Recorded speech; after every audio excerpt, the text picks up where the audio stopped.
লিডু ৰাম ঠাকুৰ মন্দিৰ প্ৰাংগণত প্ৰতি বছৰৰ দৰে এই বছৰো শ্ৰী শ্ৰী ৰাম ঠাকুৰৰ 166তম জন্মোৎসৱ পালন কৰা হৈছে। দুদিনীয়া কাৰ্যসূচীৰে আজি এই অনুষ্ঠান অনুষ্ঠিত হৈছে। প্ৰথম দিনাই আজি আমাৰ শোভাযাত্ৰা, যিসকল ভক্তপ্ৰাণ ৰাইজ আছে, আমাৰ ভক্তবৃন্দ আছে, সকলোৱে আমি আজি শোভাযাত্ৰা কৰিম।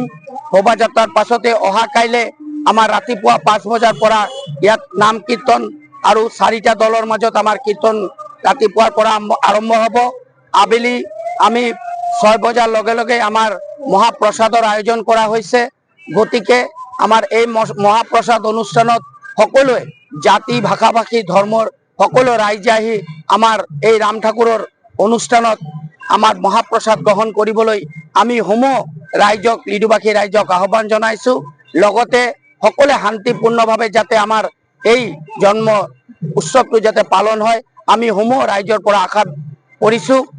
আৰু আমাৰ প্ৰতি বছৰৰ দৰেই ৰাইজৰ যিদৰে আহি মহাপ্ৰসাদ গ্ৰহণ কৰে, সেইদৰে আহি আমাৰ মহাপ্ৰসাদ গ্ৰহণ কৰিবলৈ আমি শ্ৰী শ্ৰী ৰাম ঠাকুৰ মন্দিৰ সমিতিৰ ফালৰ পৰা সমূহক বিনম্ৰভাৱে অনুৰোধ জনাইছো। ধন্যবাদ। জয় ৰাম, জয় আই Assam. Any Times 24/7. Your news, your voice.